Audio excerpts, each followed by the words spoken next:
Hello, subscribers. This is yours truly, JBlue68, coming to you with my next comic book haul video. And as it says in the description, this will be specifically a comic book haul based off of KNULL and Venom, The King in Black, specifically. And we know that the movie was just released, Venom: The Last Dance. God, what a weak title. But yeah, before we get into this haul, I want to say thank you to my subscribers. Thank you for subscribing to my channel, for liking, sharing, and commenting. Please continue to do so. And tap the notification bell so you can get more videos like this as I post them immediately. I'm going to try to make this video as short and sweet as I can, but I also want to make this a comprehensive video of the character.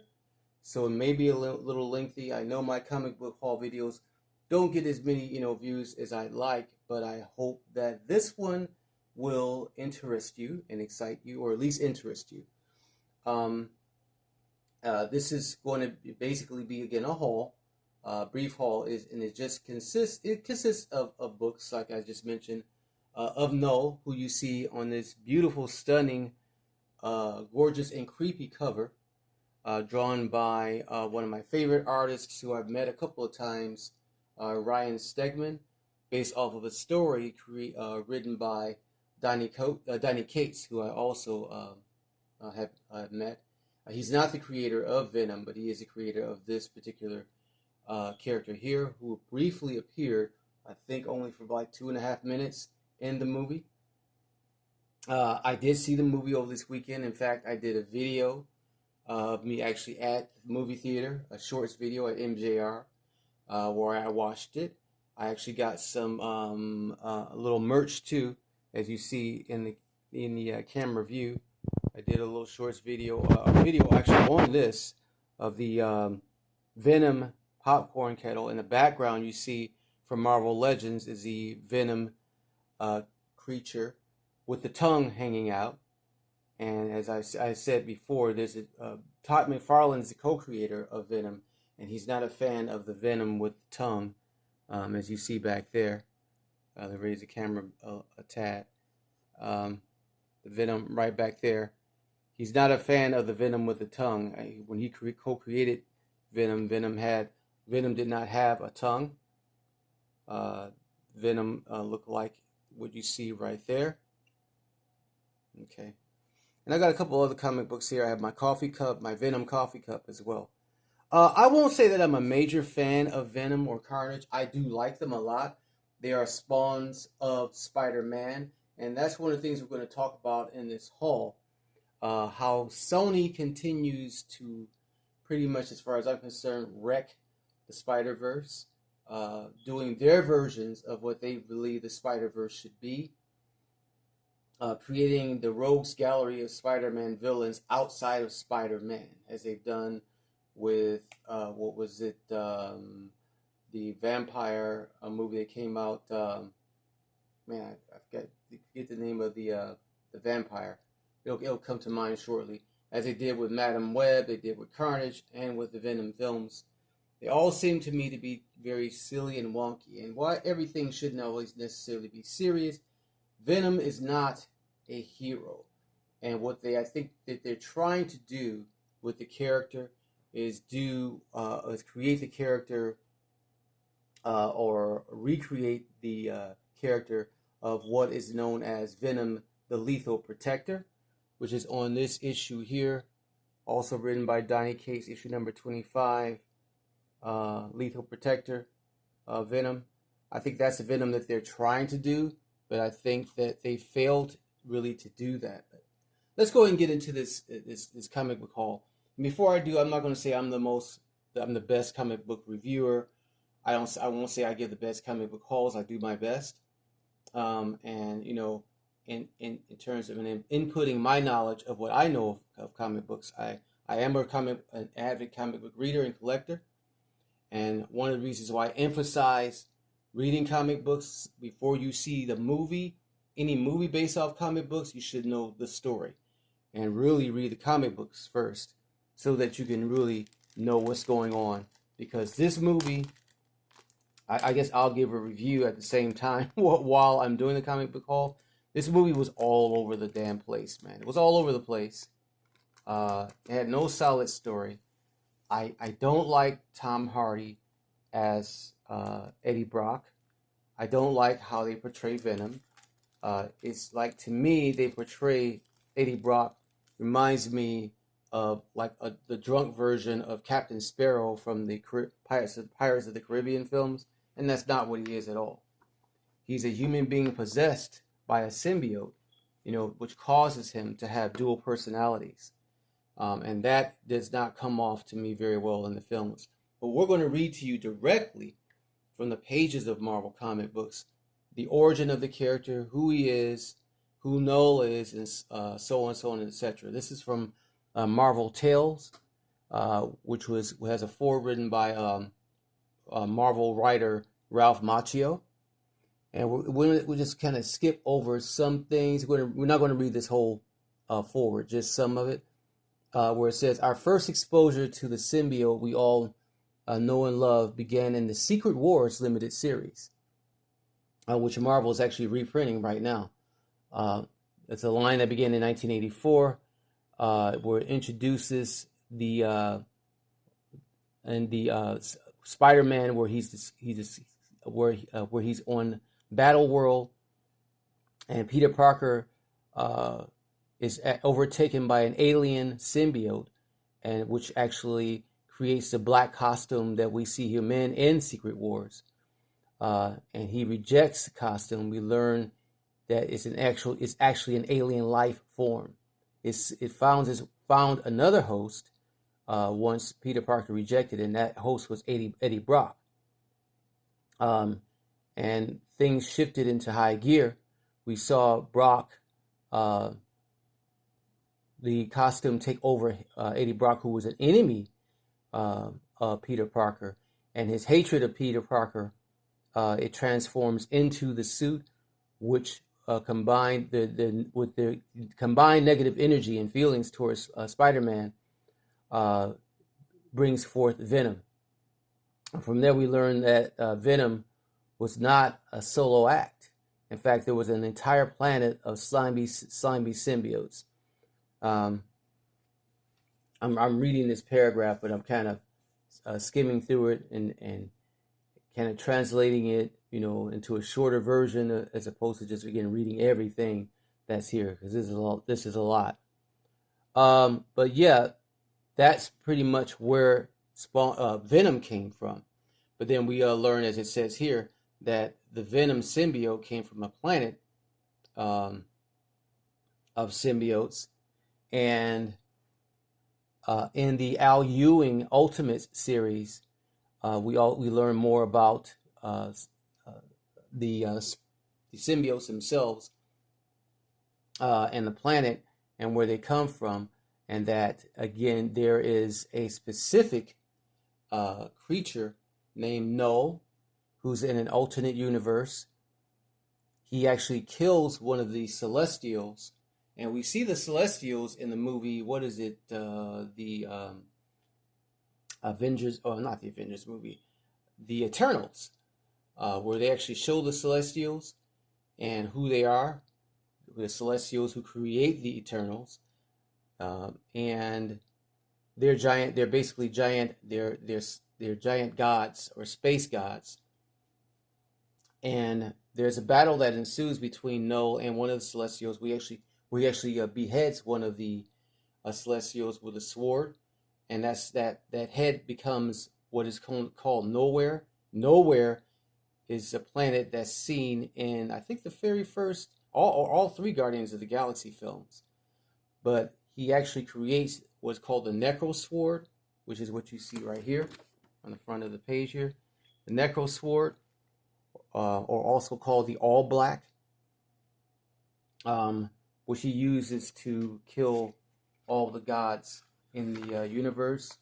And Gore the God Butcher actually inherits the Necro Sword from him in a battle that ensues between KNULL and another god in outer space. Here's some of the pages from the book. Again, this beautiful interior art by Ryan Stegman. All right. Let's kind of go back to the 4 here to see if there's any other information I need to read to give to you guys as I'm reading this. And we know too that Carnage is actually a spawn of Venom, and they've done a film based off of Spawn. I mean, off Spawn. What am I saying? A film off of Carnage, which starred Woody Harrelson. I didn't see that movie either. I wasn't interested in it, but I did not think that Woody Harrelson should have been cast as Carnage. They should have probably used a younger actor. And here's another handbook which gives more detail about KNULL, what do you call him? KNULL, what is he called? KNULL, there's another term for him. Let's see what it says in this book here, in this handbook. This was a 5-part series, by the way, and there were multiple spin-off books from the series. We're going to read what it says right here too. The god KNULL apparently came into being before the Big Bang and existed peacefully within darkness. When the cosmic celestials' introduction of light and creation disturbed his experience of nothingness, KNULL created the first precursor of the symbiote race, with which he slew one of the celestials in anger, as I just mentioned. He then forged the symbiote into a powerful sword, the All Black. So again, the sword itself that you see on the first book that I showed was actually forged directly from KNULL and from the flesh of one of the Celestials. It says, over time, various false tales of the weapon's origin were told, including that it was forged by unrevered elder gods. Let's just kind of skip ahead here. Let's see, and it says that Gorr's hatred for the deities he blamed for his life's tragedies attracted the All Black, which left KNULL and bonded with Gorr, believing all gods either caused destruction or did nothing, thus deserved death. Gorr became the God Butcher and began slaughtering gods throughout the universe. And Gorr was seen in Thor: Love and Thunder. Whether you like that movie or not, which received mixed reviews, understandably so, but Gorr was actually seen in Thor: Love and Thunder. We're going to stick to KNULL here. The best part of that movie, the movie Venom: The Last Dance, I think was the actor Chiwetel Ejiofor, if I'm pronouncing his name correctly. And he played the character, I think he played the character, which I'm going to show you in a moment here if I can find the page. Let's see. Not there. I think his name was Rex somebody. A character that I'm not very, very familiar with. But again, what Sony has done to this franchise, they've made it very silly and wonky, and completely, to me, out of order of how it should be told. While everything should not necessarily be serious, in the same token, you want to make sure people understand what you're doing. Here's what you're doing in terms of story and character. Here is the character I'm thinking here that he was supposed to play, Rex Strickland, who was an agent of S.H.I.E.L.D. Because S.H.I.E.L.D. played a part in the story of Venom. And again, this movie, to me, the entire series really, to me, has failed to nail down who Venom really is. And that's why I prefer to read the comic books. I recommend reading the comic books. The King in Black, I know that comic book reading nowadays is kind of like a dead art. Not a lot of people are into reading comic books unless it's actually hyping up a movie. And unfortunately, that shouldn't be the case. But that's where we are right now. And this is a handbook. We're going to actually show the mini-series, which was a 5-part series. And this is from the Marvel previews. which shows book number 1, Darkness Reigns.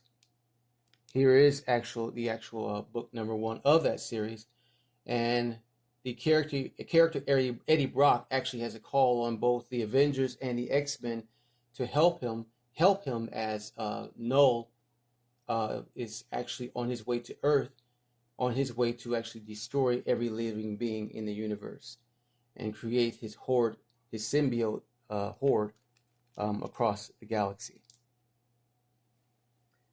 Okay, and then here are the Horde Dragons. This is a variant edition of issue number 1 that I was fortunate to be able to get.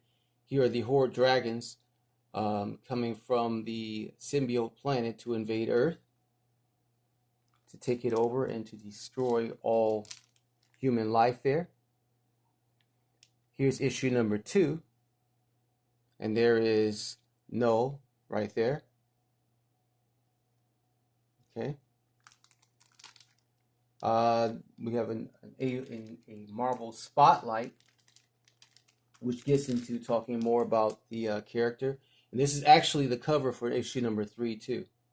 Marvel hasn't done a spotlight issue in a long time. They used to come out with them all the time, which gave you a more definitive explanation of the characters. If you didn't actually read each and every issue comic book series, the spotlights could help you understand and give you a comprehension again of the characters, whether superheroes or villains. And then here is issue number 3. Very nice cover there. I just love the way he drew the character of KNULL and of Venom, of course. Here is another Marvel Previews. This is issue number 4. And here is the actual issue number 4. Okay. All right. And then the final issue, number 5, with looks like Venom holding the Necro Sword. And I read the entire series. I can't quote it to you, verbatim, because there's a lot to read and to delve into. But hopefully you understood the little brief synopsis that I gave. Sony, again, it seems what they're doing right now is they want to do their own thing when it comes to these characters, which is very disturbing to me, because as a comic book reader, a comic book fan, and a fan of the MCU, I just think that they should really give up the rights to the character and give it back to Marvel so that these characters can be done correctly. It's one of the reasons why a lot of people have complained of having comic book movie fatigue, because between Sony and Warner Brothers, who had their hands on the DC characters, when you continue to come out with redundant, boring, campy stories, people eventually lose interest, and they think that they're seeing the same things over and over again. They don't want to continue seeing, these types of films, because they're bored out of their mind. They lose, like I said, they lose interest. And it seems like, these big corporations like Sony, they don't really care, because it's a cash grab for them. That's all it is. And it's like, to me, they're pimping Marvel. They have the rights to the Spider-Man characters, and they're not going to let them go anytime soon. As long as they know that people will continue to pay money, into seeing the films, they're going to hold on to them as long as they can. They don't have any bright ideas or original ideas of their own, so they continue to, like I said, pimp Marvel, and their characters, Spider-Man characters specifically, in the Rogues Gallery of Spider-Man. Yes, I did enjoy the last Spider-Man movie with Tom Holland, but I still think that Sony needs to give back the rights to Spider-Man back to Marvel, so that the characters can be done correctly. There's no villain from the Spider-Man Rogues Gallery should be done without Spider-Man. But that's what they've been doing, and it's a very, very unfortunate thing. I hope that will change, but again, I don't see it changing anytime soon. I also brought out this comic book here. This is when Marvel was doing their True Believers. This is a Planet of the Symbiotes, which also gives history of the of KNULL and where the symbiotes come from and what they are. You can probably still order some of these from your local comic book shops. Again, if you're interested in reading comic books, if comic books is your thing. If not, you can continue watching, these movies, and not all, I'm not talking about the MCU itself. I'm speaking specifically of these side companies like Sony, that continue to do Spider-Man characters without Spider-Man, because that's what these are. These are Spider-Man characters, as I just read to you from the forward of this book here by Ralph Macchio.